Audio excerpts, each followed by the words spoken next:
Naik Jadunath Singh 1947-1948 Indo Pakistani యుద్ధంలో విరోచితంగా పోరాడినందుకు ఆయన మరణానంతరం భారతదేశ అత్యున్నత సైనిక పురస్కారమైన పరమవీర చక్ర అవార్డును ప్రకటించారు.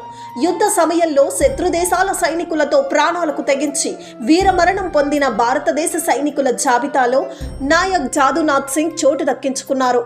ఆయన గురించి ఇప్పుడు సవివరంగా తెలుసుకుందాం.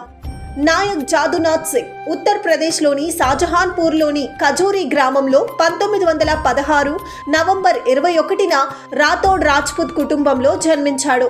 అతను బీర్బల్ సింగ్ రాథోడ్, జమునా కన్వర్ల 8వ సంతానంలో 3వ వాడు.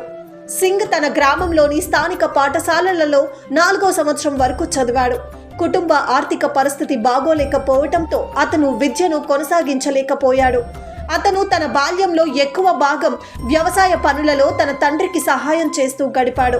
సరదాకు నేర్చుకున్న కుస్తీ గ్రామంలో రెజ్లింగ్ ఛాంపియన్ అయ్యేలా చేసింది. నాయక్ జాదునాథ్ సింగ్ 1941లో బ్రిటిష్ ఇండియన్ ఆర్మీలో చేరాడు. రెండో ప్రపంచ యుద్ధంలో జపాన్ దళాలకు వ్యతిరేకంగా పోరాడాడు.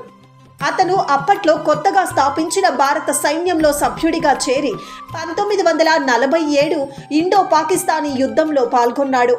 సింగ్ 9 మంది ఫార్వర్డ్ సెక్షన్ పోస్టుకు నాయకత్వం వహించాడు. పాకిస్తానీ బలగాల సంఖ్య ఎక్కువగా ఉన్నప్పటికీ దానిని అధిగమించడానికి చేసిన 3 ప్రయత్నాలలో భాగంగా సింగ్ తన సైనికులను నడిపించాడు.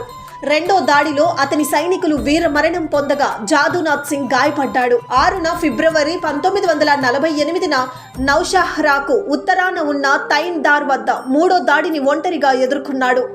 స్టాండ్ గన్తో ముందుకు సాగుతున్న శత్రువుపై అత్యంత అద్భుతమైన ఒక చేతితో ఛార్జ్ చేశాడు.